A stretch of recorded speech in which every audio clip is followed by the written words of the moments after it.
Et donc, bien le bonjour à nos amis de YouTube. Bienvenue dans ce nouvel épisode d'Édito.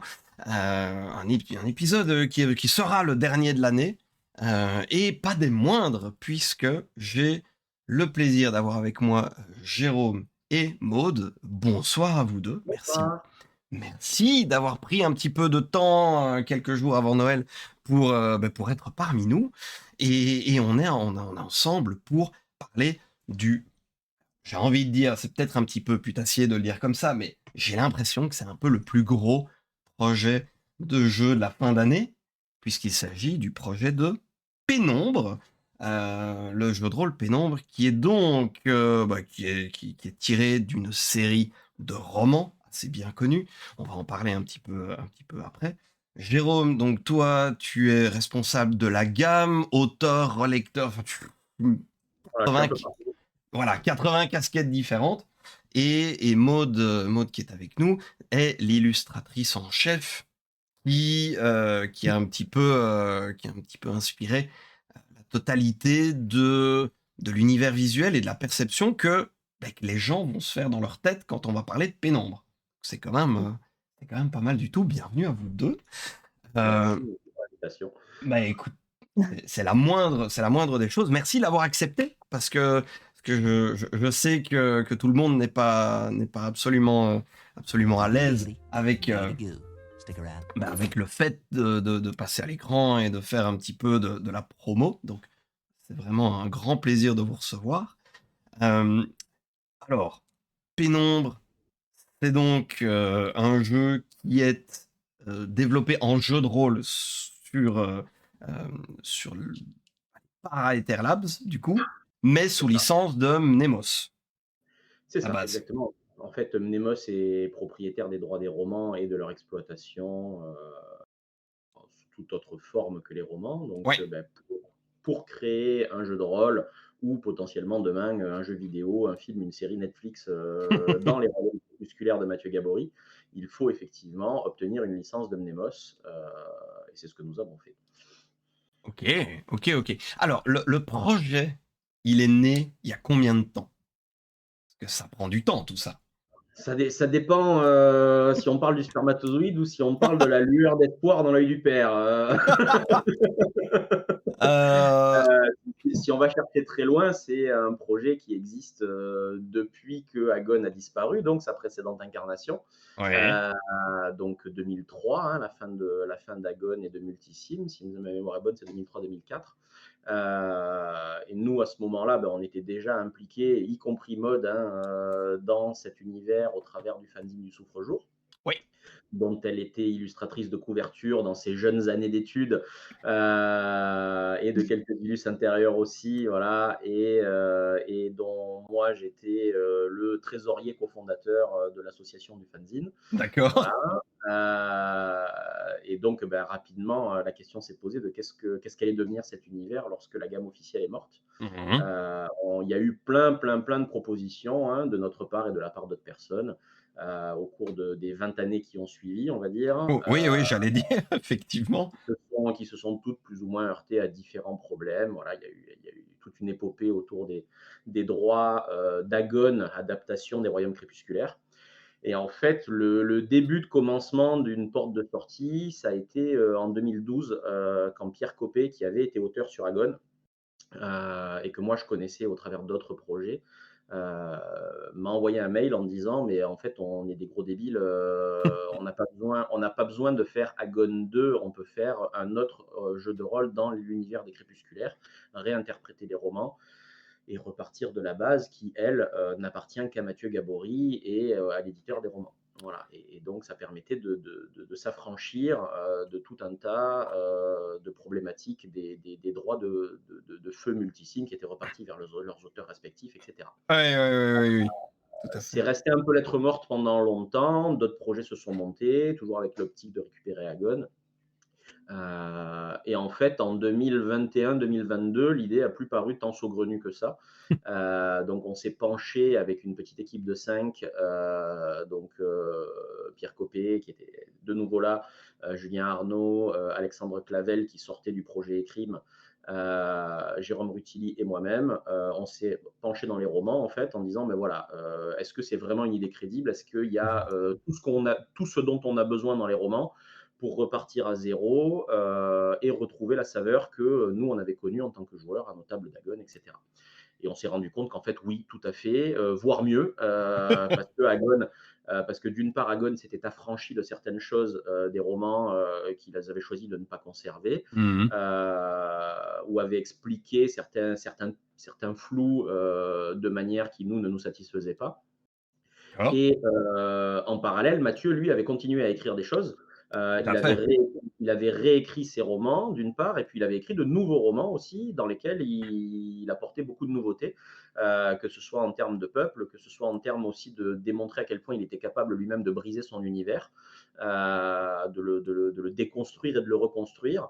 Et du coup, on s'est dit, ben, a priori, il est sensible à la démarche, il n'hésite pas lui-même à le faire, donc pourquoi est-ce qu'on ne pourrait pas aller dans ce sens-là? C'est ce qu'on lui a proposé, et il a été hyper raccord avec le projet. C'est comme ça que ça a démarré, du coup, vraiment vers 2022.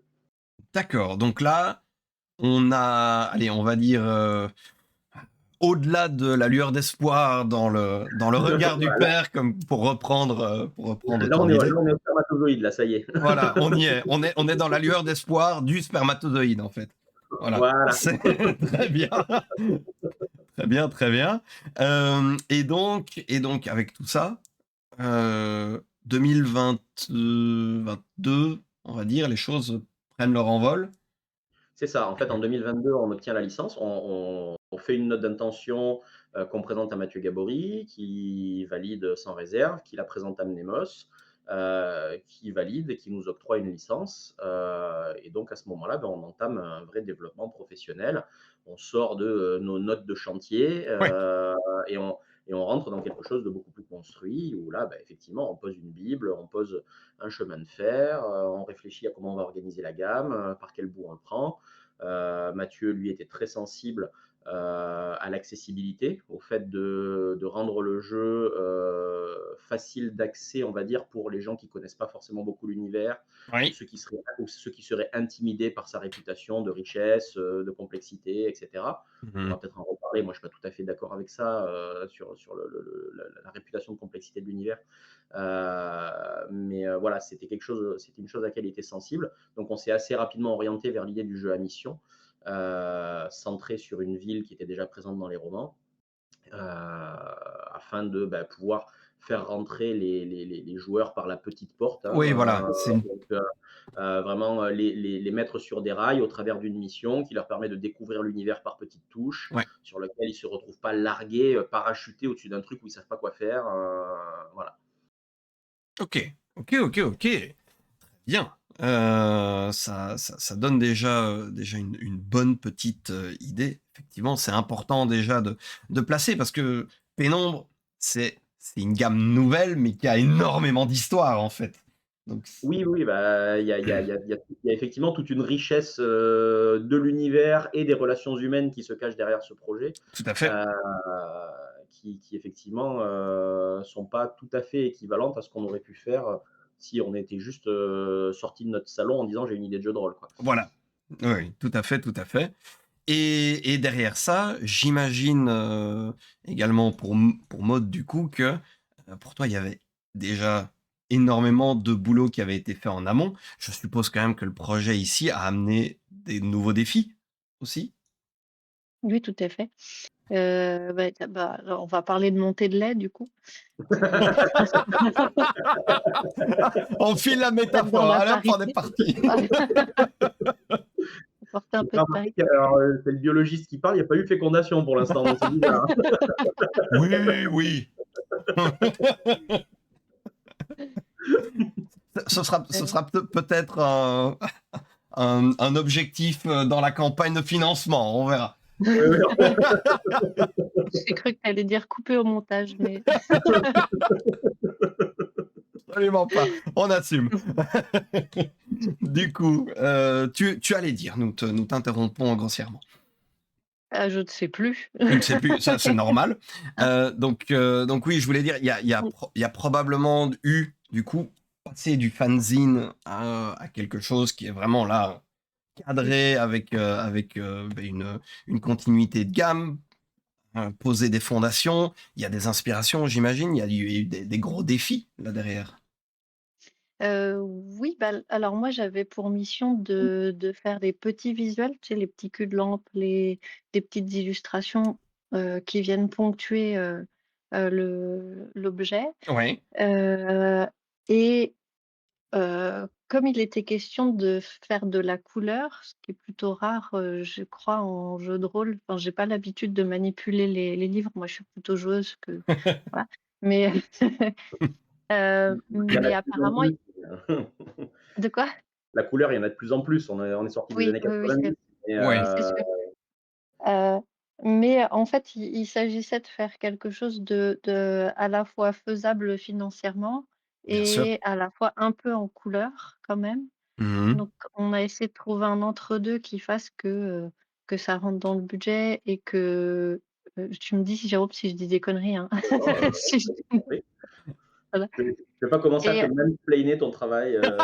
non, non, c'est bon. En vous remerciant. Heu Heu et donc d'apporter de la couleur, tout en restant dans un champ de possibles, temporel quoi, si tu veux. Oui, bien sûr. Donc c'est là que j'ai proposé quelque chose de traditionnel pour qu'il y ait quelque chose qu'on retrouve un peu le trait de crayon c'est vrai que le côté, comment te dire? Digital, Mmh. numérique, Ouais. est un peu froid. On avait tous les 2, je crois, hein, Jérôme, envie de le mettre un peu de côté pour retrouver un tracé un peu plus tradi, un peu plus crayon ou stylo, Mmh. donc avec des petits traits, avec des petits machins Ouais, et puis ajouter un peu de couleur, mais sans pour autant, que ce soit du full color et que ça prenne énormément de temps sur chaque illustration. Donc j'ai proposé, un travail, je sais j'en ai là, un travail plus ou moins esquissé, en travaillant numériquement, tu vois? Ça va être paradoxal, en travaillant Ouais. numériquement de l'aquarelle. OK, Donc OK. je donc en fait, tu vois, je prends des illustrations comme ça que je fais en D'accord. tradi, Ouais. au stylo bic, OK. enfin au crayon d'abord et au stylo bic ensuite, D'accord. heu, que je scanne, que je retravaille, je clean, je nettoie et ensuite, numériquement, je viens apposer de l'aquarelle par-dessus. Donc j'ai investi dans des brushes, qui simulent, des effets aquarelles, Ouais.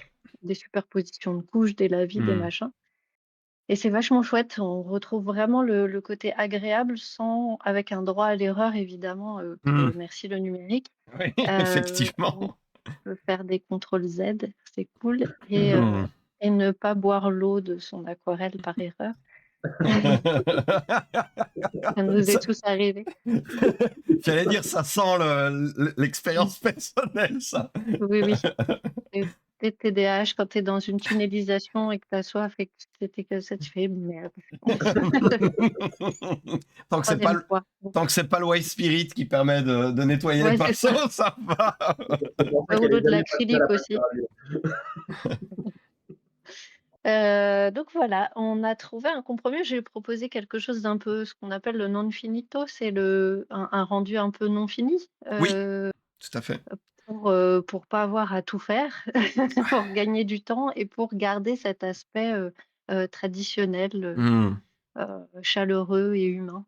Oui, parce que j'imagine que d'un côté, je veux dire, tu as ton interprétation, tu as ton style graphique très personnel, mais de nouveau, tu marches dans les pas d'un univers qui existe graphiquement. Et on Oui. part pas allez, d'une page blanche avec rien dessus. Donc il faut le faire évoluer tout en respectant les gens qui ont connu Agone, qui ont vu, vécu, qui se sont imaginés plein de choses sur base d'illustrations qui, elles, étaient peut-être un peu moins en couleur, un petit peu moins finies, parce que voilà, il y a 30 ans, le jeu de rôle était peut-être un peu moins soigné qu'aujourd'hui. Comment est-ce que tu as géré ce lien? Ça doit pas être évident du Hem, tout, j'imagine. Bah, écoute, c'était surtout les illustrations de Julien Delval à l'époque, Ouais. qui prédominait l'univers et évidemment ça a été très, très inspirant. Déjà à l'époque, moi quand j'étais, sur les fanzines, j'avais toujours, un peu à côté ces magnifiques, visuels et je m'en servais d'assise en tout cas pour, bah, tu sais, pour t'immerger. Mmh. Heu, Ensuite, les personnages, je crois, c'était surtout des espèces de petits dessins, tout petits dessins un peu stylisés, C'était heu, ouais. en noir et blanc, au trait, je crois que c'était à la ligne claire, un peu des rendus, estampes, enfin pas estampes, mais un peu tampon ou Mmh. gravure. Ils appelaient Gravure, ça oui. gravure. Ouais. Ouais, heu, donc comment après, oui, c'est une réinterprétation, je suis pas vraiment partie des anciennes illustrations justement pour, éviter trop la comparaison. Ouais. Je crois que sur un ou 2 visuels, je me suis dit: «Tiens, comment étaient représentés les faits noirs?» Et de toute manière, il fallait réinventer des choses et Mmh. recréer des choses donc je m'en suis pas mal servie de contre-exemple de ce qu'il ne fallait pas refaire justement. Pour Mmh. apporter ensuite quelque chose de nouveau et à la fois de nouveau, de personnel et qui colle à la gamme. Oui. Et au départ, je sais pas si on peut citer cette anecdote-là, mais sur les premières phases en tout cas, Jérôme il est en train de se faire dessus. Qu'est-ce qu'elle va Non, dire comme vas-y, connerie? vas-y, j'ai peur de rien. Je sais de quoi tu vas parler du boudoir. Ouais! Oui, Le truc qui me fait heu, tilt, tu vas en parler sur le Discord des Sœurs Labs, ils vont vouloir le voir maintenant ce dessin. oui, c'est vrai. Alors vous en avez trop On voit. dit, donc il va falloir expliquer maintenant. Vas-y, vas-y, lâche tout. Non, c'est qu'avant de faire des petites illustrations, au trait, simili aquarelle machin, j'avais fait un test de double page couleur et Mathieu Gabory avait dit: «Mais Maud elle est» je sais pas quels étaient ses mots exactement, c'était: «Non, elle est bien meilleure au trait en noir et blanc» et Heu, j je suis pas Vas-y. quelqu'un d'égocentrique ou de enfin, tu vois? Je n'ai pas du tout été blessée. Je dis: «Bon», mais j'aurais pu mal le prendre et j'étais genre: «Ouais, quand même, merde, je me suis quand même» mais non, pas du tout. Non, non, ça m'a même fait plaisir. Je peux c'est puis ça m'allait très bien, aussi le mode petite illustration, ponctuelle, heu et puis c'est moins de boulot. Heu, c'est bah, c'est pas moins de boulot, non, parce qu'il en faut plein, plein. Mais enfin bon, voilà, cette solution m'allait bien. Mais Ouais, en fait, j'ai ce qui bien j'ai vas-y, ah vas-y, je t'en vas-y. prie. Non, non, c'est Non, tout. non, mais effectivement, au début, on s'est un petit peu cherché graphiquement. C'est quelque chose qui Mmh, arrivait très vite, en fait, parce que, Mmh. alors moi, personnellement, mode, c'était un peu une évidence. On parlait de la Sûr. continuité. Il faut savoir que dans la gamme Agon, il y avait déjà une continuité qui était relative, puisqu'on avait commencé effectivement, il y a Julien Delval qui a été du début à la fin. Bien sûr. Néanmoins, en parallèle, il y a eu d'autres illustrateurs qui sont allés et venus. Il y a Boris Courdès qui a été aussi là du début à la fin de la gamme, mais qui a beaucoup fait évoluer son style entre ses premières illustrations à l'encre du livre de base et ses illustrations qui étaient des illustrations couleurs passées en noir et blanc, enfin passées en niveau de gris dans le violon de l'automne et les automnins, et qui donnaient un style Mmh. très très différent. Ouais. Euh, et qui se rapprochait plus d'ailleurs de ce que fait Mode aujourd'hui, avec un côté un petit peu, je vais dire un gros mot, mais un petit peu Disney, un petit peu cartoon, même si c'est pas du tout la réalité du ressenti derrière. Mmh. Euh, mais tu vois, qui cherche pas à aller vers le pompier, qui cherche pas à aller vers l'ultra réalisme, quoi. Oui, c'est ça. Voilà. Bah, il y a un côté féerique qui est respecté un Voilà, petit peu, ouais. exactement, un côté douceur, un côté poésie, voilà. Donc il y avait déjà cette évolution que les amateurs d'Agon avaient vécu au sein même de la gamme d'Agon, Mmh et mh. en parallèle, Mode avait déjà toute sa légitimité par rapport au fait que, alors que la gamme Agon était encore vivante, le Souffre-Jour a commencé à publier ses fanzines, C'est et le ça. style de Mode, même s'il a beaucoup évolué et entre-temps, il a pris 20 ans d'expérience, le style de Mode était déjà très perceptible, quoi, hein, Mmh. donc heu vraiment la continuité à ce niveau-là n'a pas été choquante, et pour moi, c'était une évidence que Mode devait être parmi nous. Voilà, on parlait d'aventure humaine. Oui, Heu, complètement. dans l'équipe, il y a beaucoup de gens qui soit, ont été là par amitié, soit ont été là par passion, voilà et c'est vraiment comme ça que ça s'est fait.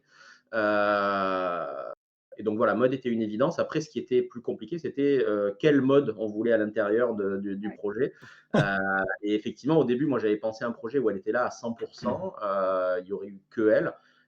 C'était beaucoup trop de travail a priori, déjà, on en avait discuté, c'était compliqué et Mmh. effectivement, sur les doubles pages, tout couleur et cetera, on a eu, des hésitations de style parce qu'effectivement, heu, c'était assez différent de ce qu'elle fait en petites illustrations intérieures Mmh. et donc on a cherché un petit peu comment organiser ça et on s'est retrouvé finalement à faire ce choix d'avoir Maude qui assure toute la continuité des petites illustrations intérieures, qui fait vraiment quelque chose de formidable au niveau de la sensation de poésie, de la cohérence des visages et cetera. Il y a Ouais. aussi un tout petit peu de Nicolas Fructus, mais qui a essayé de se fondre un petit peu dans l'identité visuelle qu'avait préétablie Maude et un petit peu de Yann Liébi aussi, pareil. Yann qui a fait des tracés qui ont ensuite été colorisés par mode pour retrouver ce côté aquarellé, et cetera. D'accord, ouais. Et comme sur les doubles pages, on n'arrivait pas à retrouver cette même cohérence, on tâtonnait. Cela dit, tu vois, on en parle en live, on n'a jamais essayé de faire des doubles pages aquarellées, par exemple, ça aurait pu être une idée. Heu Ça coûte plus cher. Tu veux dire plus cher qu'une petite illus ou plus cher qu'une double page, faite par tes collègues? J'en sais rien, je sais pas ce que c'est les collègues, mais j'en Heu ce que prennent les collègues. et et en parallèle de ça, il y avait aussi le fait que, on avait d'autres illustrateurs qu'on voulait, éventuellement voir apparaître. Alors, au départ, j'avais pensé, si Maude avait fait 100 avoir des espèces de carnets de guest stars, tu sais, un peu comme on voit Oui, dans certains comics ou dans certaines complètement. BD en disant la vision du monde par tel Ouais. illustrateur. Donc c'était une de mes pistes. Et finalement, on a trouvé intelligent d'avoir les doubles pages par des guest stars, et toutes les petites illustrations intérieures par mode, ce qui donne du coup un super rendu. Donc, on va retrouver dans les doubles pages, du Xavier Colette, du Martin Mottet, du Didier Graffé, du Julien Mmh. Delval, du Nicolas Fructus, du Yvan Villeneuve, voilà, qui viennent à chaque fois dans les intros de chapitres donner un petit peu leur vision de l'univers sur des scènes, assez fouillées. Mmh. Et après, on a Maude qui vient prendre le relais dans tous les intérieurs de page, en apportant cette poésie, d'aquarelle sur parchemin, Ouais, voilà, ça marche plutôt très bien. qu'on voit sur la boîte d'ailleurs. Oui, oui, bah, de toute façon, l'identité graphique, vous l'avez, totalement dans le coffret découverte, Ouais. hein, que les gens peuvent télécharger gratuitement pour voir, et qui après, effectivement existe en papier aussi pour les gens qui veulent vraiment avoir le rendu papier. Mmh. Heu, mais voilà, hein, la gamme, sera tel qu'est le coffret découverte en termes d'identité graphique, on est tout à fait dans la continuité. Tout à fait. Tout à fait, tout à fait. Donc, là, OK, on a un petit peu, parlé de la genèse du coup, autant graphique que éditorial, je vais dire, dans son sens le plus large. Hem, En termes de système maintenant, je vais être un peu plus, pointu sur le gameplay. Comment est-ce Ouais. que comment est-ce que vous avez accentué ça? Parce que tu disais, que Mathieu, entre autres, poussait pour avoir quelque chose d'accessible.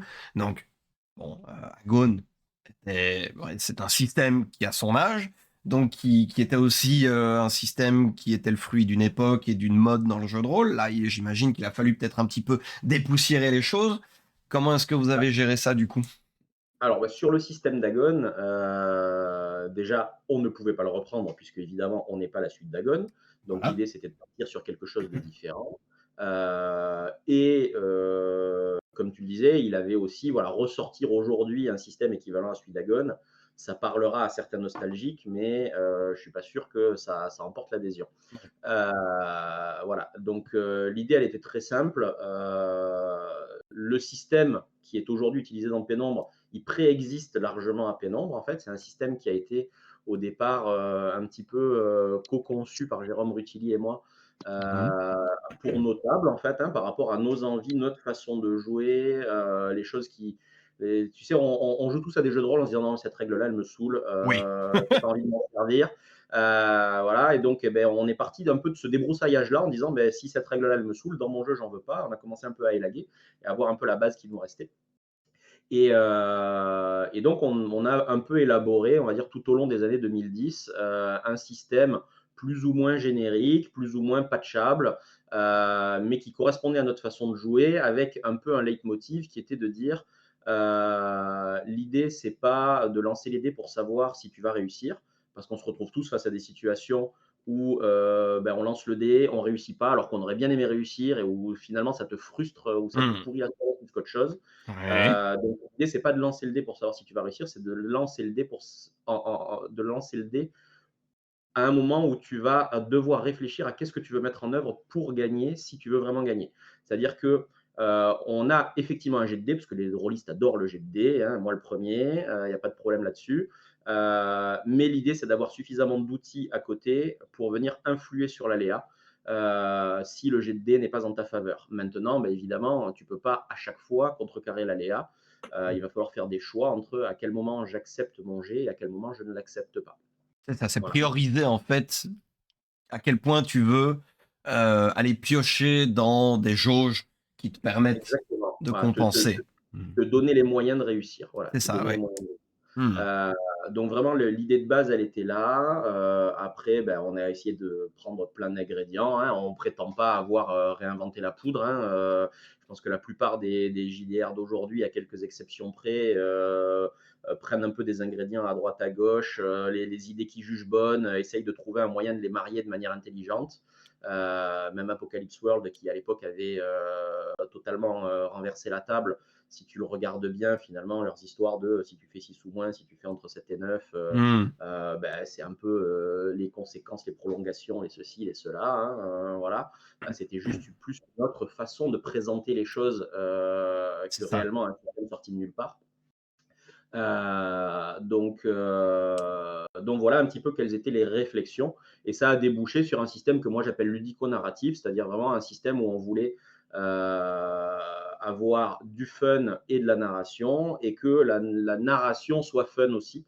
Voilà et l'autre enjeu au-delà de nos goûts, c'était être capable de simuler et de faire ressentir à la table la même chose que ce qu'on lit dans les scènes du roman. Mmh mh. Parce que, Mathieu Gabory, quand il écrit ses romans, il lance pas forcément les dés, pour écrire, ou il se dit pas forcément: «Ça, dans le système, ça marche pas». Voilà, c'est l'antithèse de ce qu'on va voir dans les romans, des Royaumes oubliés, par exemple, Ouais. où tu vas avoir comme ça certaines séries de romans dérivés de jeux de rôle, ou dérivés de jeux de plateau, où quand tu le lis, tu te dis: «Ah ouais, là, il a fumble». Voilà, j'ai senti les déroulés dans le paragraphe. Là, Mathieu, il ne se pose pas du tout ces questions-là. Les romans, ils préexistaient. Et donc, c'était à nous de trouver quelque chose de suffisamment souple Mmh. pour arriver à rendre explicable tout ce qu'il faisait faire à ses personnages dans les romans. Voilà, et ça passait forcément par quelque chose d'assez narratif, avec une grande liberté d'interprétation de la part des joueurs, puisque Mathieu, de son côté, ne se prive pas de prendre des libertés. D'accord, d'accord. OK. Bah, écoute, très bien. C'est alors, je vois qu'il y a des dés sur l'image, ce qui va déjà faire plaisir à plein de gens. Donc, heu, vous jouez avec tous les dés possibles? Ouais, en fait, on joue avec tous les dés possibles, c'est-à-dire que tu as 5 caractéristiques qui ont chacune leur dé. Donc Mmh. tu vas du D4 au D12. OK. Tu as à côté de ça des jetons qui te permettent de, modifier pas mal de choses. Et notamment, je t'ai dit du D4 au D12, tu peux utiliser un jeton pour remplacer ton dé, quelle que soit sa valeur d'origine, Mmh. par le D20. Ce qu'on appelle le dé merveilleux, qui va te permettre de te dépasser, d'aller beaucoup plus loin dans tes capacités de réussite. Mais évidemment, si tu fais un 1 ou un 20, ça rigole pas pareil non plus. Voilà, Mmh. parce qu'on aime tous les critiques aussi, donc voilà. Évidemment. Voilà et donc c'est ça. En gros, tu vas lancer une petite brouette puisque en principe, tu vas lancer un DX, donc un D4, un D6, un D8, un D10 ou un D12, plus éventuellement 1 à 3 D6, qui sont des dés d'atouts. C'est-à-dire qu'en parallèle de tes caractères, tu as des atouts qui sont des espèces de synthèse de background, hein. Tu vas dire que toi, tu es le fils bâtard d'un baron, que tu as eu un maître d'armes pour enseignant, Mmh. et que tu as fâché le baron voisin. Voilà, tu vas attribuer des D6 à ça. Et lorsque, dans le cadre de ton action, un atout est applicable, tu vas Ouais. pouvoir lancer les D6 qui lui correspondent, en plus de ton dé de caractéristiques. D'accord, des sites qui, d'après ce que je vois, font 0 ou 1? Exactement. En fait, la base, si tu joues pas avec les dés particuliers, la base du système, c'est que tu réussis sur un 4+. Donc, en gros, chaque fois que tu lances un D6, tu as une chance sur 2 de faire un succès. Oui. Heu et après, bah, tu compares ça à ta difficulté, hein. Les Mmh. difficultés, on va dire, atteignables facilement par des humains vont de 1 à 3. Et après, bah, tu peux aller beaucoup plus haut, hein, puisque, bah, les romans parlent d'actions aussi simples que, envoyer des pollens, piégés pour aller, congestionner les poumons de l'armée se trouvant de l'autre côté de la vallée. Ah oui. Donc là, forcément, on pouvait pas mettre une difficulté, de niveau humain, hein. Personne ne sait faire ça dans la vraie vie. Donc, bah, et après, il faut aller chercher par des moyens justement des dépenses de jetons, l'assistance de camarades qui vont t'aider à faire ton rituel, Mmh. etc., etc. Tu vas aller chercher suffisamment de capacités de succès pour égaler des difficultés beaucoup plus hautes. C'est ça. C'est ça, c'est ça. OK. Est-ce qu'il y a d'autres petites choses? Est-ce que le système met l'accent sur certains points peut-être, assez particuliers que tu souhaiterais ou que vous souhaiteriez, que vous avez apprécié, que vous souhaiteriez, Il y a toujours un système de fumble? Alors oui, c'est ce que je disais, c'est qu'en fait, Ah oui, tu peux avoir des fumbles sur tes dés harmoniques, donc tes dés de carac, oui, ou tu peux avoir un fumble sur ton dé merveilleux, donc ton dé 20. d'accord. Si tu fais, un 1, enfin si tu fais la le oui, on va dire si tu fais un 1 ou ta valeur maximale sur ton dé harmonique, qui sont représentés du coup sur les dés spéciaux par des espèces de petites étoiles, tu vas, avoir un petit fumble ou une petite réussite critique, on va dire, ce qu'on appelle une envolée ou une fausse note. Et si tu lances le D20, là, tu vas carrément aller vers l'incident magique ou vers la merveille.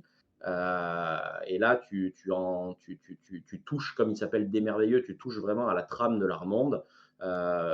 Et tu vas vraiment avoir un impact. Tu peux faire apparaître une nouvelle espèce, invoquer un truc que tu n'avais pas prévu, évoluer harmoniquement intérieurement et perdre tes serpents quand tu es une méduse, etc., etc. Wesh. Voilà, donc ça oui, les fumbles existent toujours. Moi, les 2 mécaniques que j'aime bien au-delà de tout ce qu'on vient de citer, Mmh. c'est que, beh, justement quand tu fais, un 20 sur le D20, tu vas remplir une partition, et cette partition va un petit peu simuler, ce qu'on appelle l'évolution harmonique du personnage. C'est-à-dire que ton personnage, il peut être harmonieux, avoir des harmoniques, en équilibre. Il peut sonner faux, lorsque des harmoniques qui ne sont pas les siennes le challenge un petit peu et lui donneraient envie de changer. D'accord. Il peut être dissonant lorsqu'il va trop loin dans le sens de son harmonique principale, et donc devenir un extrême, entre guillemets, hein, une espèce de parangon de son harmonique, mais au détriment de l'équilibre du monde. Mmh. Voilà, donc tout ça, ça se joue sur le 20 du D20. Et ça débouche sur une mécanique d'évolution du personnage qui n'est pas une mécanique d'XP, qui est une mécanique un petit peu plus aléatoire avec des conséquences qu'on peut imaginer comme la corruption dans Warhammer, comme la Mmh. ténèbre et la perfidie dans Agon, etc., etc. Mais pas forcément avec cet aspect négatif, puisque ça peut aussi être un choix. On a des exemples de personnages dans les romans qui renoncent à leur identité pour épouser une autre harmonique. Je parlais des serpents de la Méduse tout à l'heure, c'est tout à fait l'un des exemples dont on pourrait parler, mais il y a aussi dans la nouvelle duologie qui est sortie en 2018 et 2022, un autre personnage qui essaye de renier un petit peu l'héritage de son peuple pour aller vers autre chose. Ça, c'est une mécanique intéressante qui, moi, je trouve, tourne bien et permet d'avoir un personnage toujours surprenant. Et un deuxième truc qui est peut-être plus anecdotique, mais que moi j'aime beaucoup, on parlait de narratif, c'est un jeu dans lequel on ne peut pas mourir. C'est-à-dire que, OK. lorsque tu perds tous tes jetons, déjà, tu as pas de point de vie. Tu pas de point de vie, tu vas tout gérer à partir de tes jetons. Et lorsque tu vas perdre tous tes jetons, tu vas passer hors jeu. Et là, lorsque tu es hors jeu, en fait, tu n'es pas mort. Narrativement parlant, ben, si tu fais rien, tu es juste hors jeu, donc il va se passer quelque chose, je sais pas, tu es capturé, tu vas te réveiller le lendemain parce Mmh. que tu étais dans le coma, etc. La mort, c'est toujours un choix du joueur. Parce que pareil, on voulait pas du tout cette frustration-là, du gars qui est en pleine campagne et qui perd son perso bêtement sur un mauvais jet. Oui. voilà. Donc lorsque tu es hors jeu, tu vas avoir 3 choix. Tu vas avoir le choix de dire: «Bah, je suis hors jeu, OK, bah, capturez-moi, je fais ma crise de folie, je suis dans le coma, je me réveillerai dans le buisson», peu importe. Tu vas avoir le choix, de mourir, de choisir de mourir, en faisant une dernière action et cetera si, l'occasion s'y prête, que entre guillemets «c'est une belle mort», Ouais. que c'est vraiment ce que tu veux pour ton personnage, vraiment une notion de sacrifice. Mmh.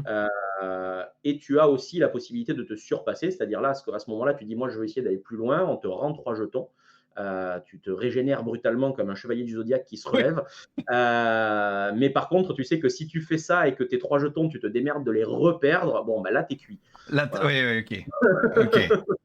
Donc C'est vraiment, il y a vraiment, c'est un choix qui se fait et qui est là encore une fois, voilà, ni pour tricher, ni pour quoi que ce soit, mais vraiment pour créer une belle histoire. Voilà, le propos, c'est vraiment on veut écrire la suite des romans au travers des parties, et donc on veut que l'histoire soit belle parce que, bah, si l'histoire est pas belle, tu lâches ton roman, tu le poses et puis tu lis autre chose. exactement.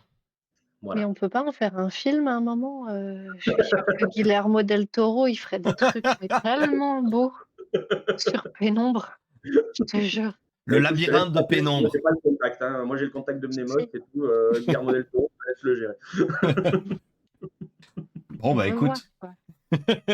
mais j'avoue que ça donnerait oui, vu la filmo de Guillermo del Toro, il y aurait moyen de faire quelque chose Ah d'intéressant. oui, I Graphiquement parlant, il sait carrément. faire. Ouais. je pense que oui, en effet. En effet, en effet. Dans le féerique, et pourtant bizarre et dérangeant, oui, il y a moyen d'avoir quelque chose d'intéressant. C'est ça. Avec tout ça, donc, alors déjà félicitations parce qu'on voit que c'est un projet qui était plébiscité, qui était attendu. La communauté est incroyablement au rendez-vous. C'est très rare que je vois des des projets qui s'envolent comme ça. 705 backers au moment où on tourne, 121 000 € de levée, c'est vraiment très chouette. Ouais, ça fait plaisir. Vraiment, ça fait plaisir et je veux dire au-delà des 121 000 €, ce qui fait plaisir, c'est les 705 backers effectivement.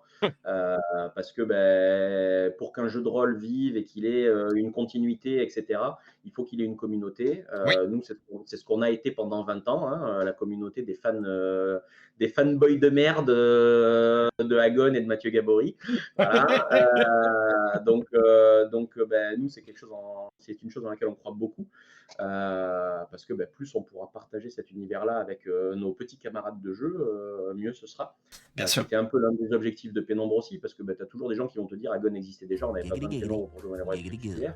Bon, au-delà de l'accessibilité du marché de l'occasion pour ces livres-là, il y avait aussi tout simplement une question de connaissance, quoi, hein. Un jeune qui aujourd'hui va dans sa boutique ou sur Philibert pour acheter son premier jeu de rôle, il va pas aller acheter Agon, hein, voilà. Hem, Donc avoir une gamme qui existe au présent, c'est bien. oui, Et puis aussi, toutes ces améliorations et cetera, enfin tous ces changements qu'on a voulu apporter, cette ouverture cette entrée par la petite porte et cetera, c'était aussi une envie d'attirer des nouveaux et pas juste des nostalgiques. oui. Et ça marche et ça marche entre autres, grâce au visuel de mode parce que, beaucoup de Sûr. jeunes générations, qui connaissent pas forcément l'univers, mais qui s'arrêtent sur les illus en fait en disant: «Parlez-moi de cet univers, Ouais. je trouve que les illus sont magnifiques». Ah Et tout à fait. ça fait plaisir effectivement de alors oui, vas-y. Non, non, parce que, j'arrête tout de suite, c'est surtout la direction artistique de Franck Achard, parce que mes illustrations, elles sont juste ponctuelles, hein, encore une fois et puis les couvertures, de Delval, de Motet, de toutes ces apparitions de Oui, mais quand tu es en heu convention, tu as le book et sur le book, tu as tes illus en A4, tu vois? ah, Ah! d'accord. Donc Je non, sais pas, mauvais j'ai pas testé les conventions encore, Ça mais va la venir. boîte en elle-même, tu vois, le logo, les typos, toute la direction artistique, les choix de couleurs, les papiers, les machins, les textures. Tout ça, c'est Franck Achard, ce bel écrin quand même, donc oui, oui, non mais ça, voilà. puis un peu moins aussi les papiers, C'est c'est gentil. moi, hein. Ouais. Ça y est, moi je fais plus rien, moi. J'ai démarré le truc, j'avais 84 textes et là plus que dalle, quoi. Écoute, au final, l'éditeur, ce n'est jamais qu'un boutiquier moderne, c'est tout. Voilà, Oui, voilà et comme dans notre cas, c'est une association qu'en plus elle est bénévole, Voilà, exactement. mais non, non, Exact. non, moi, il faut pas que tu minimises ton impact et on en a non, non. discuté on en a discuté avec Franck.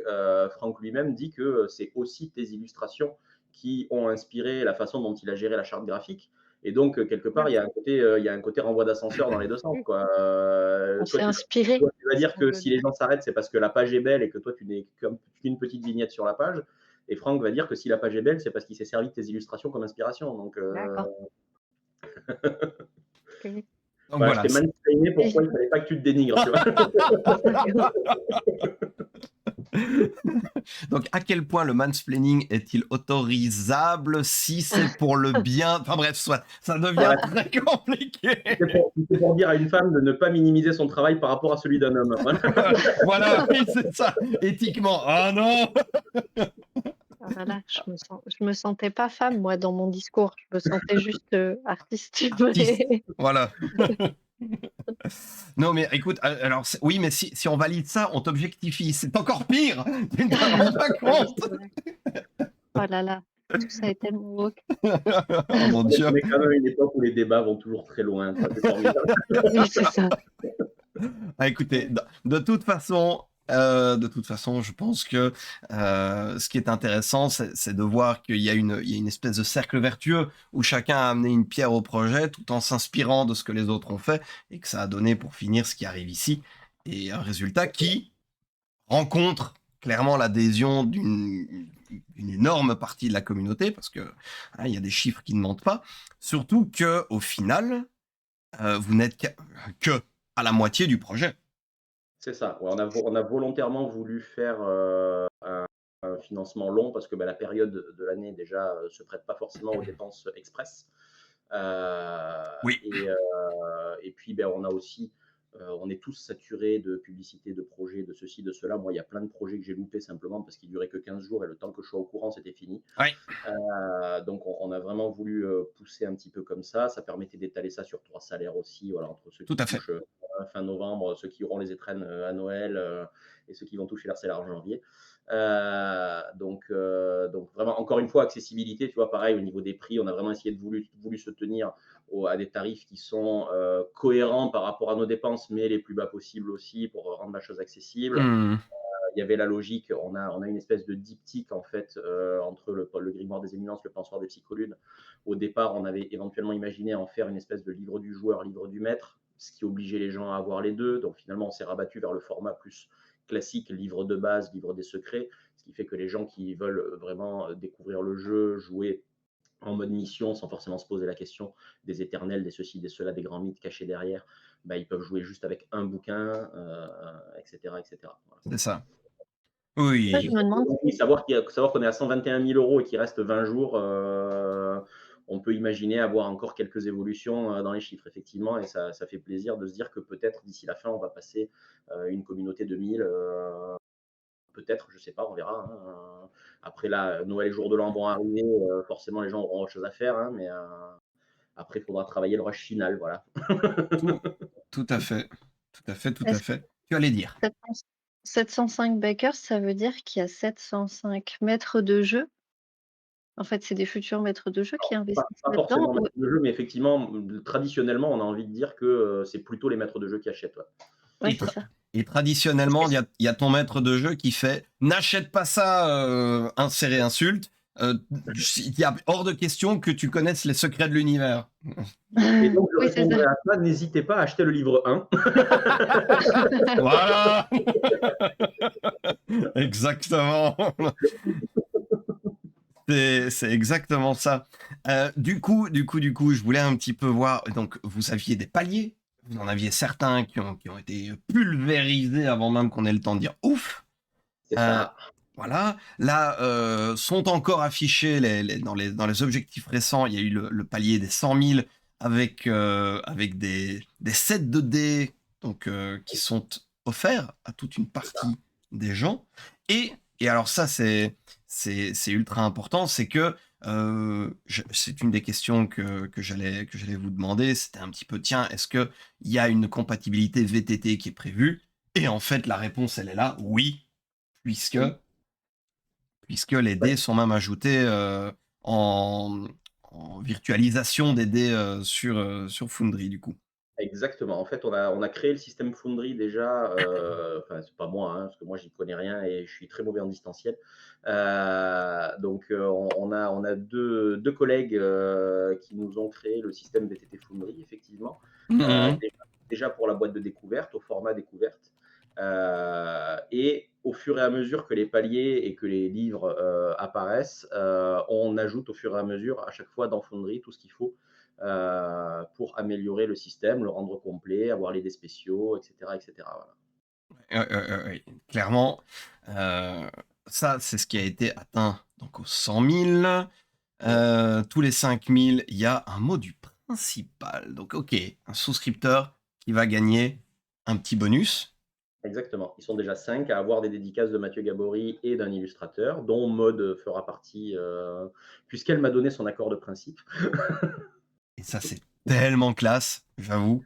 Donc, tous les 5 000, on tire quelqu'un au sort. Et après, bah, il y a quelques paliers encore un peu classiques qui existent, hein. Oui. Là, le prochain, À 120 000, il y en avait.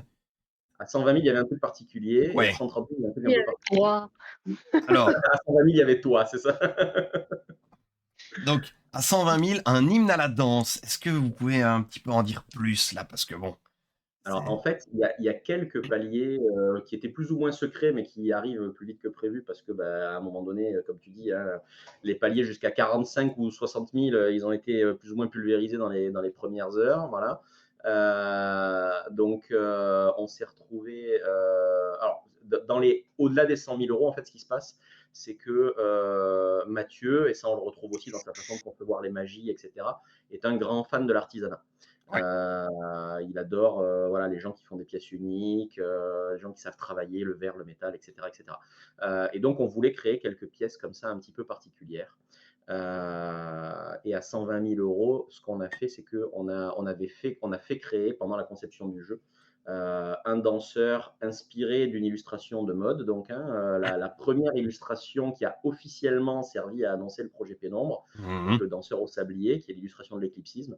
On l'a fait faire en verre moulé et en résine époxy par Salomé et Bibi, qui est une spécialiste de ces matières-là, et qui a pu le créer. Et donc, on l'a offert à l'un des souscripteurs. Il a été tiré au sort puisque le palier 120 000 est passé. Il est passé, oui, tout à fait. Donc maintenant, il faut que je l'expédie. Voilà, on attend juste le 10 janvier pour être sûr qu'il paye.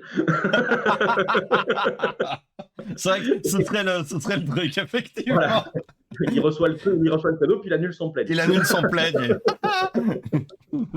Et donc, non, non, ouais, blague à part, voilà, il existe déjà, il est chez moi pour l'instant, et on l'expédiera prochainement à la personne qui l'a gagné. Il y a à 130 000, pareil, un objet que moi, personnellement, c'est peut-être mon préféré. Euh, Ouais.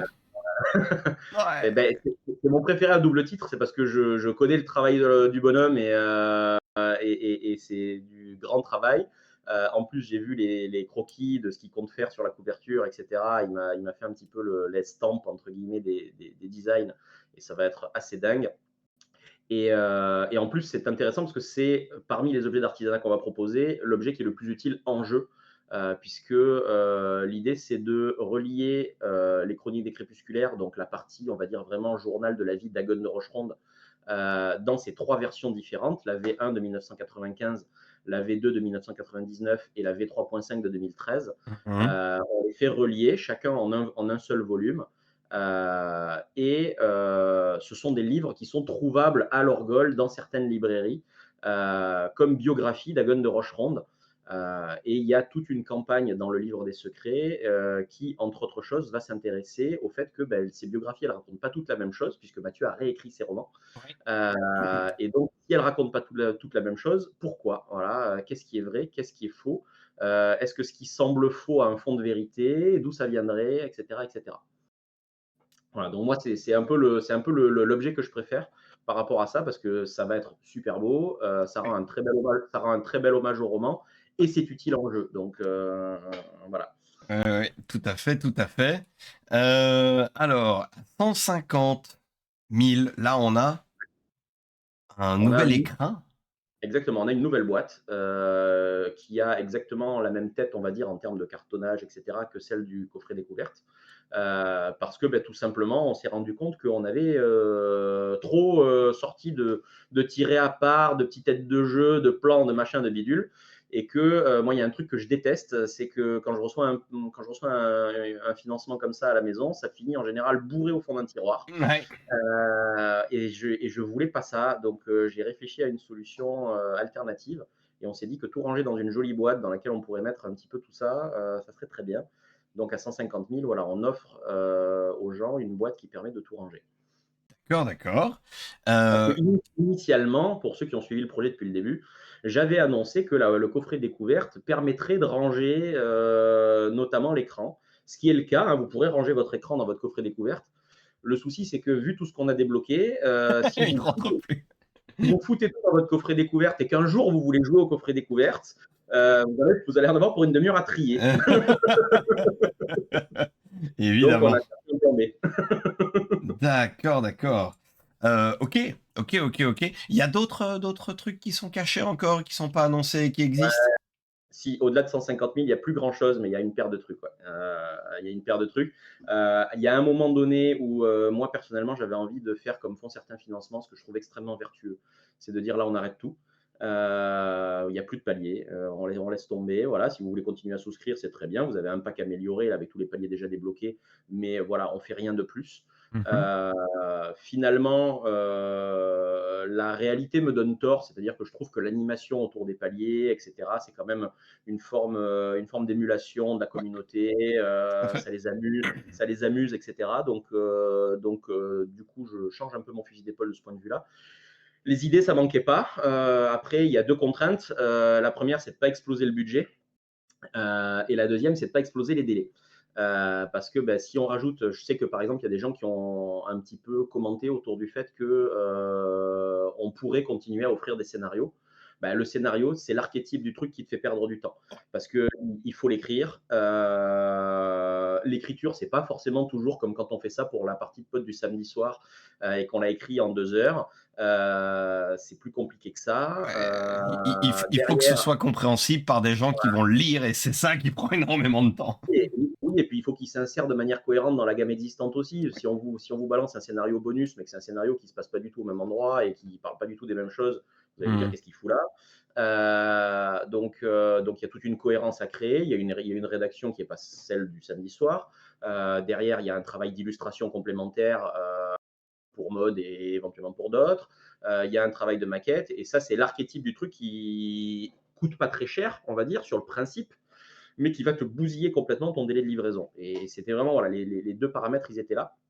Donc, Bien il y a sûr. encore quelques, il y a encore quelques trucs après 150 000. Je peux le dire parce que les gens du Discord le savent et que Rico, qui est là, va le dire si je le dis pas. Euh, les gens du Discord savent qu'à 200 000, il y a une drapière en fait. Hein. Voilà, on a fait fabriquer l'épée qui se trouve sur la couverture du livre de base. Voilà, elle est en cours de finition. L'artisan forgeron, qui est un forgeron spécialisé dans les armes historiques, qui travaille avec des musées, etc., etc., m'a dit que la lame était finie, qu'il était sur la garde, donc elle sera bientôt finie.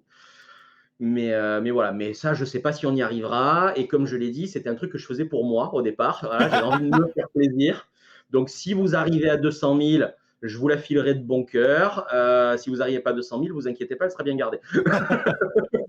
Donc, si vous pouviez arriver à 199 999, ce serait super cool. Ah, je trouve ça formidable. D'accord, d'accord, très bien. Alors, il y a des questions qui ont été posées, mais typiquement, par exemple, la rapière ou Ouais. la version reliée par reliure et grimoire ou la, euh, la statuette, Ouais. les gens ne peuvent pas l'acquérir contre monnaie sonnante et trébuchante. Alors, sur la partie soudoiement, non, parce que je suis incorruptible. Voilà, Voilà. voilà. Officiellement, oui, d'accord, très bien. Je ne peux pas trafiquer les tirages au sort, ça c'est la première chose. Non, mais bien Euh, entendu. la deuxième chose, c'est je ne suis pas certain de la réponse à apporter. C'est-à-dire que on est Alors sur le danseur, typiquement, si on prend l'exemple du danseur, ça reste une silhouette humanoïde. Donc quelles seraient les problématiques de droit si quelqu'un contactait Salomé et Bibi en direct en lui disant: «J'aimerais que tu me fasses une reproduction» ou un autre danseur sous une autre pose et cetera et cetera. OK, ouais. Je ne sais pas, très honnêtement, dans quelle mesure Mnemos pourrait s'opposer, à la chose, Ah vous en disant: «Il y a une question de copyright» et cetera. Le copyright français en France n'existe pas. J'en ai un petit peu discuté avec Nicolas Fructus, qui est assez calé sur le sujet, qui avait l'air de me dire que tant qu'on reste sur du tirage d'art, petit format, voilà, 2, 3, 4, 5 statuettes, c'est quelque chose qui rentre dans la catégorie tirage d'art et sur laquelle personne peut réellement dire quelque chose. Après, évidemment, si on rentrait dans une production industrielle, ça serait pas du tout la même bien logique. entendu. Voilà, donc honnêtement, j'ai pas une réponse ferme de juriste à apporter à la chose, Non, heu, en sauf si fait, tu voudrais. Et c'est après, oui, pardon, et non, après pour conclure, il y a aussi une question de budget parce que, bah, c'est quand même de très beaux objets.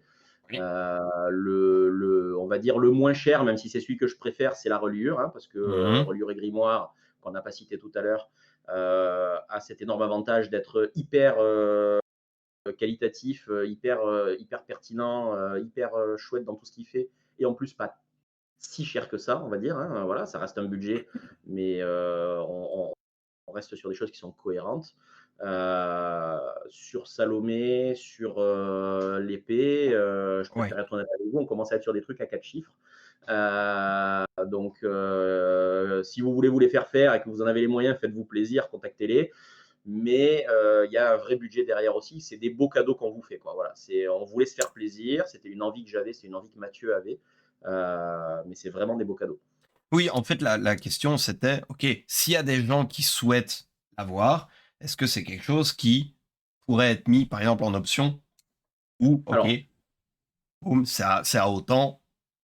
en option Voyez avec l'artisan et puis enfin, on fait le lien avec l'artisan, mais nous, on prend rien de plus que le, heu Alors, en option, c'est encore différent. Moi, je peux faire le lien de manière informelle en simplement vous donnant les coordonnées, hein. Mais le principe de l'option dans le financement, est soumise à approbation de Mnemos. C'est-à-dire qu'on a une licence qui est très carrée, d'accord, oui. et où tout ce que nous souhaiterions vendre en rapport avec cette licence Bien sûr. doit être soumis à approbation de Mnemos. Ça a été le cas pour les dés, par exemple, hein, où on a eu un petit décalage, on va dire, par rapport à ça, pour les gens qui ont très rapidement manifesté l'envie d'acheter des sets de dés supplémentaires Mmh mh. et où on attendait un petit peu les accords de Mnemos, qui ont été, voilà, il y avait pas de bisbille ou quoi que ce soit, simplement Non, à un non, moment donné, faut que les choses soient faites correctement, quoi, bien sûr. hein, voilà. Et donc le temps que les choses soient faites correctement, bah, forcément ça a créé un petit décalage avec des gens qui se posaient un peu la question de est-ce qu'ils allaient pouvoir en acheter en plus ou pas. D'accord. Heu, Mnemos a été très bienveillant et a accepté, mais voilà, pour tout élément complémentaire, si demain on voulait, vendre des lithos en bonus, Mmh. vendre des portraits personnalisés, de votre personnage et cetera, c'est des choses qui sont pas prévues dans notre licence et qui demandent à chaque fois une demande d'autorisation particulière. C'est ça, bien sûr. Oui, oui, OK, OK. C'est parce que j'ai vu la question soulevée dans le chat à plusieurs reprises en mode: «Ah! C'est quoi le prix?» et donc et donc évidemment que voilà, je me permets de poser la question. Non, mais Hem, tu as bien raison. voilà, donc au besoin, si les gens veulent, sans avoir à passer par l'option, il y a toujours moyen de passer par le Discord et de te contacter et d'avoir le contact avec l'artisan et partant de là, Exactement, voilà. et moi je suis au courant de rien après, voilà, ça n'a pas de rapport avec, les droits qu'Esser Labs a signés avec Nemos, Mmh, voilà. voilà. Très bien, très bien.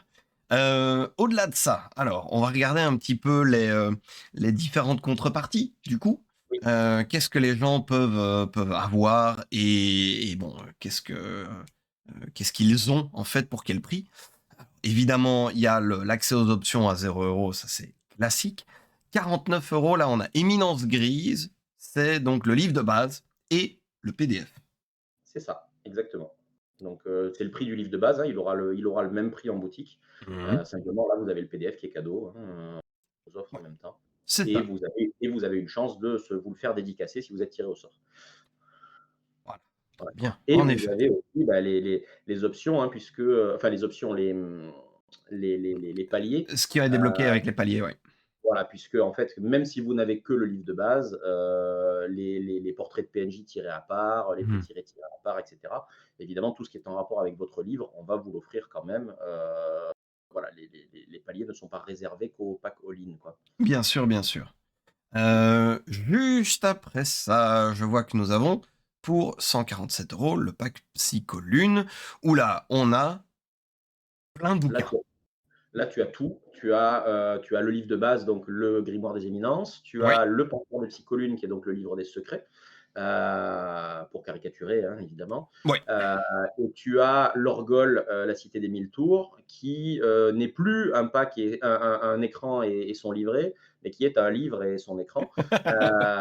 Puisque, bah, au fur et à mesure de la conception de la gamme, de la réception des textes, de Mathieu Gabory qui me dit: «Ouais, l'Orgol, il faudrait en dire un peu plus, je vais te le réécrire», et qui te rajoute 20 pages, voilà. Il est arrivé un moment où on a dit: «Non, mais on va le sortir en 2 livrets. Non, mais on va le sortir en 3 livrets». Et où là, tu appelles l'imprimeur, tu dis: «Attends, à mon aise, est-ce que c'est pas con de faire 3 livrets alors qu'on pourrait faire un bouquin?» Oui, bah, oui, voilà, c'est ça, Donc, effectivement. du coup, c'est devenu un vrai livre d'environ 180-200 pages, heu, avec accolé au dos, son petit écran, voilà. Enfin, son petit écran, son écran 4 volets, portrait, C'est ça. voilà, dont le format a été choisi par Boris Courdès, qui a fait l'illustration de l'écran, parce qu'il voulait quelque chose de suffisamment haut pour donner une idée de perspective par rapport aux 1000 tours, et cetera. C'est ça. Oui, oui, oui, oui, oui. OK. Alors ensuite, à 260 là, c'est Donc, la version Harlequin, qui est réservée aux boutiques, évidemment. c'est ça. Et c'est tout. Et Voilà, c'est il tout, y a voilà. il y a pas 36 000 contreparties, on a essayé de rester simple encore une fois. Et oui, et oui, et oui, et oui. Mais OK, donc très bien. Alors, puisqu'on en est là-dedans et on en profite, je vois qu'il y a une autre petite demande, tant qu'on y est. Heu, pour ce qui est de commission, on peut contacter Maud ou ou on se fait taper sur les doigts si on fait ça? Bah, c'est ce que j'ai répondu, je dis: «Tu peux essayer, mais je garantis pas des dispos selon le moment». Oui, donc Parfois, je OK, suis en plein rush, parfois je on pour peut des on commissions on peut des prendre un commissions numéro dans la ligne dans la liste d'attente quoi, en fait. Ah, quelle horreur. Oui, ouais. Et c'est des ça. des commissions quoi? Pour que parce que j'allais dire, ça peut être bien aussi dans une étape, du financement, où tu donnes ton personnage et Maud te le dessine, par exemple, tu vois? C'est pas Oui, comme bah, si je le ouais, faisais tout le temps avec mes copains en table de jeu, mais Sans qu'il me mais paye d'ailleurs. ça, oui, tu vas même déjà le le faire jeu me paye pas. dans les dédicaces, tu vas probablement le faire. Il y a des chances que les gens te demandent de dessiner un truc, qui leur plaît particulièrement, hein. Ah oui, c'est vrai, il va falloir dédicacer. Ouais. Bon, je te rappellerai 2-3 trucs en rapport avec le projet en off après.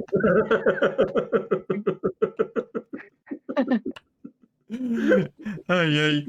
Mais donc voilà, il y a des choses qui sont possibles, évidemment. Donc dans tous les cas, nous, on mettra les liens déjà non seulement de Maud, mais aussi de l'éditeur et du projet en description de la vidéo. On aura aussi le lien du serveur Discord. Comme ça, les gens qui sont intéressés ou qui sont curieux et qui souhaitent poser des questions par rapport à l'un ou l'autre des artisans parce qu'ils trouvent que ce que fait l'un et l'autre est intéressant, eh bien, ils pourront être mis en contact aisément avec les personnes en question. Voilà, Exactement. Et puis, tu vois, on parlait communauté, tu as mentionné le Discord, tu fais très bien. tout à Parce fait. qu'effectivement, on a un Discord qui est assez actif, on est très content de ça et les gens sont assez nombreux et ça bouge quand même pas mal. Alors évidemment, hein, il y a 10 des gens qui parlent et 90 qui lisent, mais Ça, ça c'est ça fait toujours. partie du jeu. Mais ça bouge beaucoup, ça pose pas mal de questions et surtout, ça commence déjà à faire des ressources fan-made. Donc vous avez des petits persos qui commencent à apparaître, des idées de scénar, voilà, donc ça vient aussi tout ça enrichir ce que nous on propose de notre côté et bah, encore une fois, hein, de par notre héritage de fanzine et cetera, enfin la façon dont on conçoit la chose, ça va tout à fait dans ce sens-là, quoi. Je trouve ça Mmh. très cool. Bah oui, oui, oui, effectivement, c'est très très chouette et ça fait vraiment plaisir de voir que, mais que la communauté non seulement est là par rapport elle a, voilà, je vais dire ça comme ça de manière un peu vulgaire, mais elle a avec le portefeuille, mais aussi là, de manière générale, avec l'humain derrière et qu'ils interagissent et qu'il y a une espèce d'émulation qui est en dehors de juste un rapport client-boutiquier, de nouveau, pour revenir à ça. Exactement, non, non, nous, c'est pas du tout la relation qu'on veut instaurer. Voilà, on est là par passion, hein, voilà, si on a envie de gagner de l'argent, il y a plein d'autres moyens de le faire qui sont beaucoup plus efficaces. Heu, Mhm. donc heu, donc on est là par passion et l'idée, c'est de partager sa passion pour un univers, pour une façon de jouer, voilà, c'est très, très bien comme ça. Eh bien, parfait. Est-ce qu'il y a quelque chose que j'ai oublié de dire? Est-ce qu'il y a quelque chose que vous souhaiteriez rajouter? Euh, Moi, ça va venir cette nuit à 3 heures du mat, je pense. Vas-y, mode critique-moi, vas-y.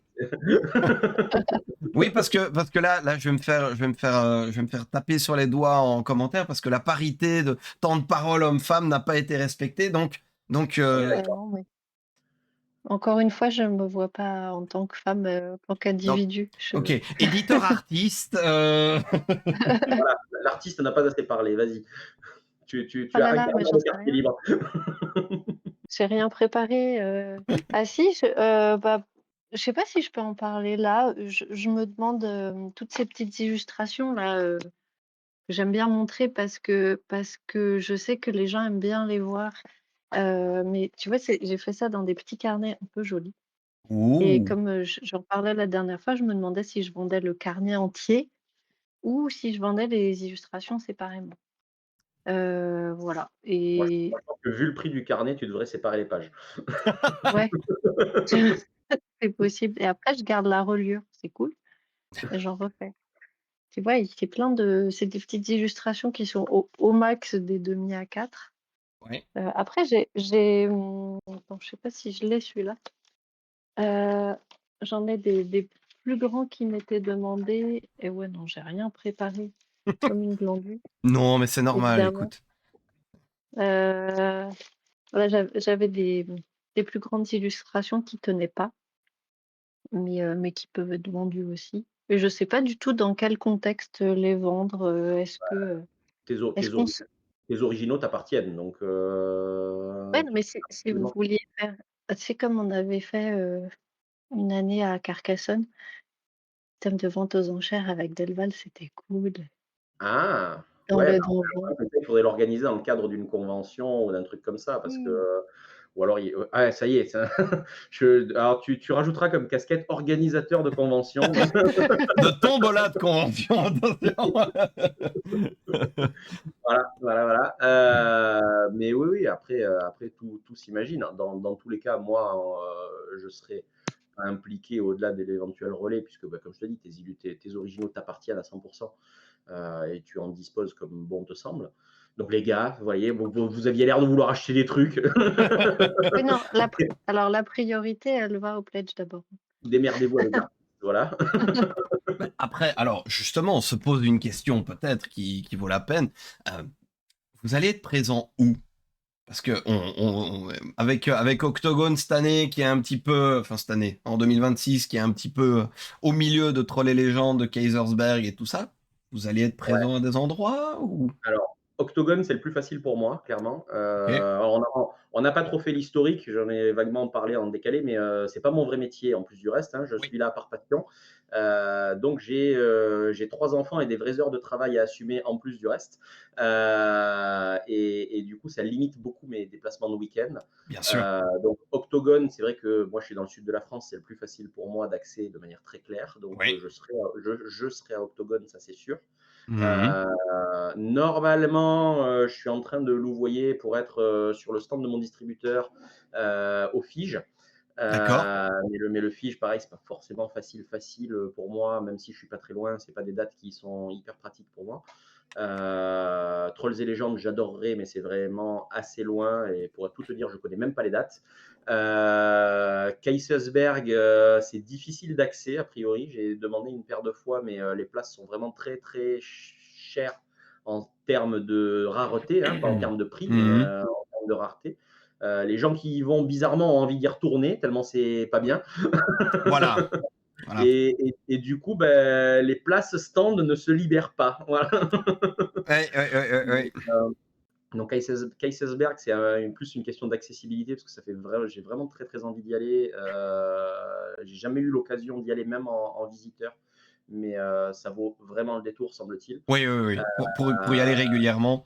Et pour Voilà. en plus être un peu en lien avec l'organisation, puisqu'on essaie de les aider en termes de com et tout et tout. Ouais, ouais. Ici, en plus, cette année, ils préparent beaucoup de très belles choses.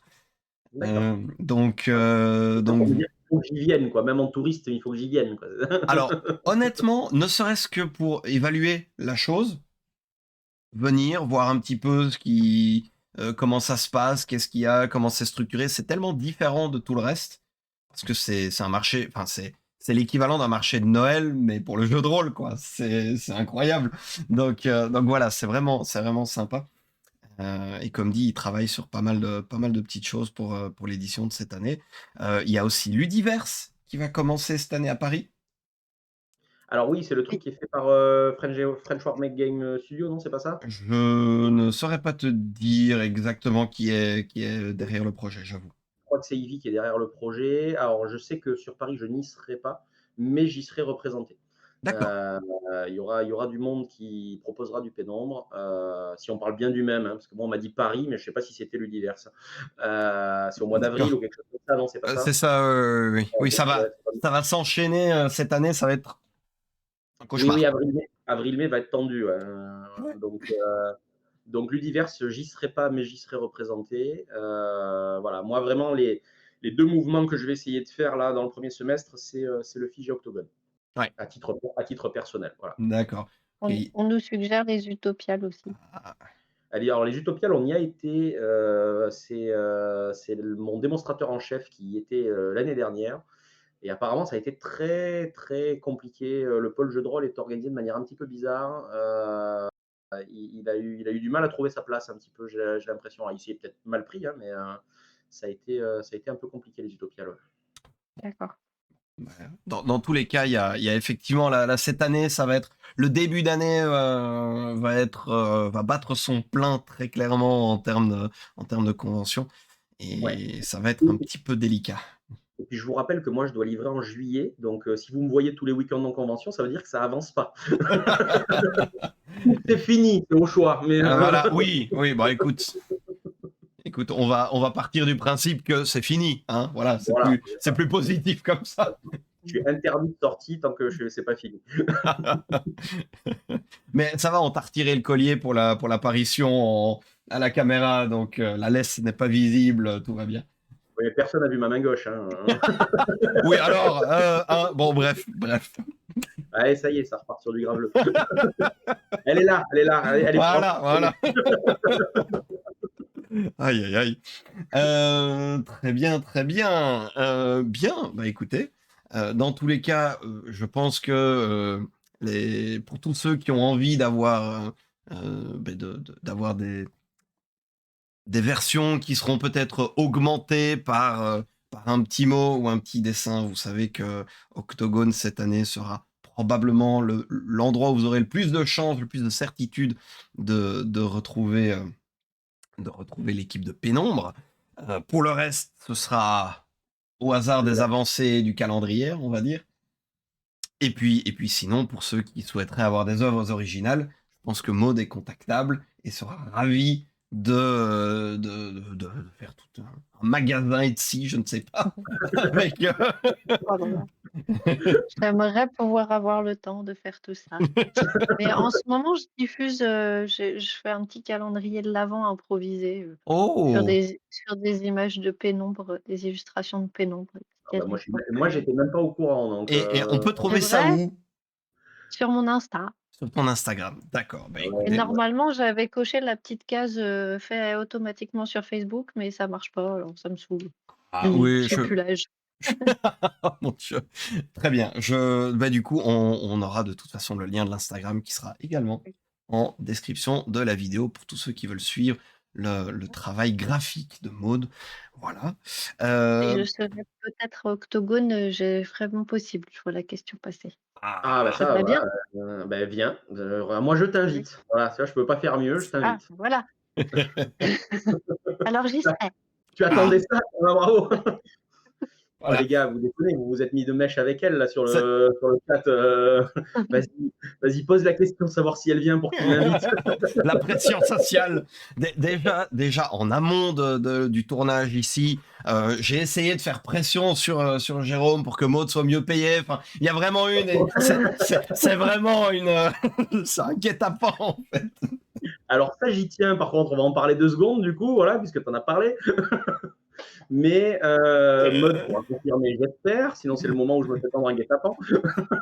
Le C'est que deuxième donc. normalement, on a essayé de rémunérer tout le monde le plus honnêtement possible. Voilà, le seul qui est Ah oui, bénévole, c'est oui. l'éditeur. Mais sinon, pour le reste des tarifs, les contrats auteurs, etc., on a vraiment essayé de pousser les curseurs vers le haut parce que bah, de Ah la même oui. manière qu'on parlait des artisans, Mhm. la priorité, c'était vraiment que chacun s'y retrouve. Voilà. Ouais, je tiens à souligner la qualité, humaine derrière aussi, bah, oui, voilà, ne serait-ce que les paiements, pas besoin de les réclamer ou simplement même, la démarche que tu as eue de venir nous voir individuellement et de nous dire quelles sont vos forces et vos faiblesses. Qu'est-ce que vous préférez faire? Qu'est-ce que vous ne voulez pas faire? Ça, Hmm. j'ai trouvé ça hyper chouette de la part d'un éditeur de nous demander ça, heu et voilà. C'est Donc pour oui, ça qu'il n'y notre aura pas d'image de nu, par exemple, hein, c'est la faute à mode. Bah, après, comme dit, honnêtement, si maintenant, et c'est tout le mal que je vous souhaite, il y a des paliers supérieurs qui sont atteints, rien n'empêche de dire, vous savez quoi, à partir de tel montant, hein, on a les moyens de mieux rémunérer les artistes. Ouais, mais alors, je l'adore ce palier-là, mais je préfère être honnête, il arrivera pas. Ou alors vous allez encore beaucoup me surprendre. Moi, je Et préférais que l'éditeur se paye maintenant qu'il a payé pour Alors non, payer que l'éditeur. l'éditeur ne se payera pas, c'est une association, mais si l'éditeur pouvait se rembourser, Oui, c'est ça. c'est voilà, régulièrement, vous voyez, chers amis édito, j'arrête pas de dire aux gens, vous ne vous rendez pas compte à quel point le milieu de l'édition est précaire, à quel point le milieu du jeu de rôle, de manière générale, est relativement précaire. Il n'y a aucun auteur qui se paye à la hauteur des milliers d'heures qui sont mis là-dedans. Même les artistes, ben, je ne dis pas qu'ils sont mal payés, mais j'entends quand même souvent des artistes qui disent oui, et après, si allez, on a la passion de ce qu'on fait, donc on rajoute une heure ou deux parce qu'on veut vraiment que l'illustration soit belle, mais on facture pas parce qu'on a donné un tarif. Et voilà, et après, on est embarqué par le projet et on a envie qu'il soit beau, on a envie qu'il réussisse. Et donc, en fait, tout le monde y va de la passion et c'est très bien. C'est aussi ça qui fait qu'on a des si beaux résultats. Mais derrière, c'est un peu dommage. Et du coup, une des choses les plus importantes pour que le milieu du jeu de rôle continue son ascension un petit peu, son renouveau, c'est d'aller trouver des nouvelles personnes qui vont s'intéresser à la pratique du loisir. Et ça, le meilleur moyen pour le faire, c'est en faisant euh, du transmédia, en partant d'univers qui sont des univers qui sont connus, qui ont déjà une fanbase, que ce soit des gens qui ont vu des séries, qui ont vu des films, qui ont joué à des jeux vidéo, ou qui ont lu des romans. Et du coup, de là, on peut aller leur dire, vous voyez cet univers que vous aimez, il y a un autre moyen de le découvrir. Ça- complètement. et ça, c'est le meilleur moyen pour un petit peu élargir la base des gens qui pratiquent le jeu de rôle. Et c'est une des choses qu'on essaye de faire ici, c'est justement de jouer là-dessus et de mettre en lumière les projets, de leur donner toutes les chances de réussite. Parce qu'en fait, on est tous dans la même équipe, l'équipe du jeu de rôle, et que tout le monde y gagne. En fait, c'est vertueux pour tout le monde d'avoir juste plus de gens qui s'intéressent à cette pratique et qui juste peut permettre à des projets, de plus en plus de projets de se réaliser et à tous les échelons de ces projets, tous les artisans qui sont derrière, de gagner un petit peu leur vie aussi parce que on a tous on a tous des loyers à payer et des factures à payer aussi, malheureusement. Donc, voilà. Voilà, voilà. Du coup, Maud, Jérôme, je vous remercie. On va dire au revoir à nos amis de YouTube en espérant qu'ils soient aussi fascinés du projet que, que je le suis, aussi passionné du projet que vous l'êtes, clairement, et en espérant que le projet récolte toute l'attention qu'il mérite sans aucun doute. Puis 20 jours, voilà, il y aura moyen C'est ça, de- c'est 20 il jours pour aller de l'avant encore, voilà. il y aura encore 20 jours pour qu'un artisan doive faire une épée. Voilà, termine une épée. Voilà, Voilà. exactement. Et, et Ah, qu'il c'est se, et qu'il se voit faire une autre commande de la part de Jérôme parce que zut, je la veux la mienne aussi. Alors, je vais être honnête avec vous, si vous arrivez aux 200 000 et que vous la gagnez, oui. Voilà. Il y a un truc que je vais pas marquer, c'est modèle unique. C'est normal, quoi. Eh bien, voilà. Du coup, on souhaite à Pénombre d'atteindre et de dépasser les 200 000. Chers amis de YouTube, moi, on va vous souhaiter une bonne fin d'année, du coup, et on se retrouvera très très vite pour un nouvel épisode d'édito. Du coup, au revoir à YouTube. Merci beaucoup et passez de bonnes fêtes. Merci beaucoup.